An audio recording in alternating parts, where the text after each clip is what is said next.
जब आप आरक्षण पे प्रहार करते हैं, जब आप दलितों और आदिवासियों के खिलाफ अत्याचार करते हैं, आप इस संविधान पे प्रहार कर रहे हैं। जब आप सरकारी कंपनियों को बेचते हैं, जब आप उसमें नौकरी की आवेदन नहीं लगाने देते, जब आप लैटरल एंट्री कराते हैं और जब आपके लोग खड़े होकर कहते हैं 400 सीट दे दो संविधान बदल जाएगा, सबको आपका सिया इतिहास पता है। आप ना इस संविधान की रक्षा करना जानते हैं, ना इस देश के सम्मान की।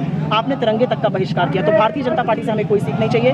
हमारे शिद्दत से ये संविधान बना है और इसी संविधान को की रक्षा करने की हमने ठानी है। क्या उपलब्धि है 11 साल की, मैं आप लोगों से पूछना चाहती हूँ। 11 साल में इस देश को इस कगार पर ले आए कि 80 करोड़ को फ्री का राशन देना पड़ रहा है, बेरोजगारी और महंगाई भयावह है, आर्थिक असमानता है, विदेश नीति पूरी तरह से विफल है, हम बिल्कुल अलग थलग पड़े हुए हैं। आज असलियत यह है कि हिंदुस्तान के खिलाफ अमेरिका लगातार बोल रहा है। आज असलियत यह है कि इस देश के साथ बहुत कम मुल्क खड़े हैं। ये किसकी जिम्मेदारी है? क्या आपने अचीव किया 11 साल में? सवाल तो इस बात का है।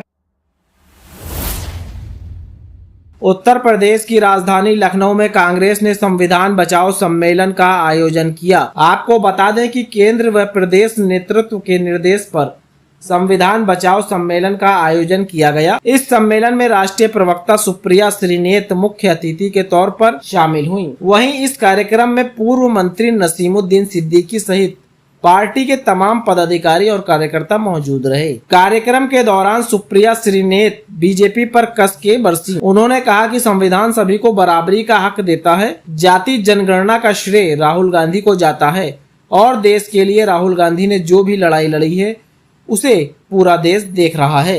इतना ही नहीं, राष्ट्रीय प्रवक्ता सुप्रिया श्रीनेत यह तक कह गयी, सत्ता में वह लोग बैठे हैं जो कोविड काल में तैरती लाशों पर आंख बंद कर लेते थे।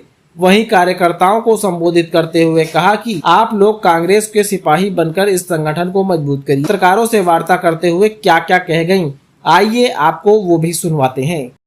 भारतीय जनता पार्टी ने न सिर्फ संविधान की प्रतियां जलाई, बाबा साहब की तस्वीरें फूकी। भारतीय जनता पार्टी ने लगातार संविधान का अपमान किया है। जब आप आरक्षण पे प्रहार करते हैं, जब आप दलितों और आदिवासियों के खिलाफ अत्याचार करते हैं, आप इस संविधान पे प्रहार कर रहे हैं। जब आप सरकारी कंपनियों को बेचते हैं, जब आप उसमें नौकरी की आवेदन नहीं लगाने देते, जब आप लैटरल एंट्री कराते हैं और जब आपके लोग खड़े होकर कहते हैं 400 सीट दे दो संविधान बदल जाएगा, सबको आपका सिया इतिहास पता है। आप ना इस संविधान की रक्षा करना जानते हैं, ना इस देश के सम्मान की। आपने तिरंगे तक का बहिष्कार किया। तो भारतीय जनता पार्टी से हमें कोई सीख नहीं चाहिए। हमारे शिद्दत से ये संविधान बना है और इसी संविधान को की रक्षा करने की हमने ठानी है। मैम, भारतीय जनता पार्टी केंद्र में 11 साल पूरे होने पर सम्मेलन कर रही है, बड़ा आयोजन कर रही है। मंत्रियों को और मोर्चों को जिम्मेदारी दी गई है कि घर घर जाके वो अपनी उपलब्धियां गिनाएं। क्या उपलब्धि है 11 साल की, मैं आप लोगों से पूछना चाहती हूँ। 11 साल में इस देश को इस कगार पर ले आए कि 80 करोड़ को फ्री का राशन देना पड़ रहा है, बेरोजगारी और महंगाई भयावह है, आर्थिक असमानता है, विदेश नीति पूरी तरह से विफल है, हम बिल्कुल अलग थलग पड़े हुए हैं। आज असलियत यह है कि हिंदुस्तान के खिलाफ अमेरिका लगातार बोल रहा है। आज असलियत यह है कि इस देश के साथ बहुत कम मुल्क खड़े हैं। ये किसकी जिम्मेदारी है? क्या आपने अचीव किया 11 साल में? सवाल तो इस बात का है। उत्तर प्रदेश में अगले साल पंचायती चुनाव है, कांग्रेस की क्या कुछ? उत्तर प्रदेश सरकार से मेरा पहला सवाल यह है कि 37 लोग आपने माने थे जिनका भगदड़ में मृत्यु हुई थी।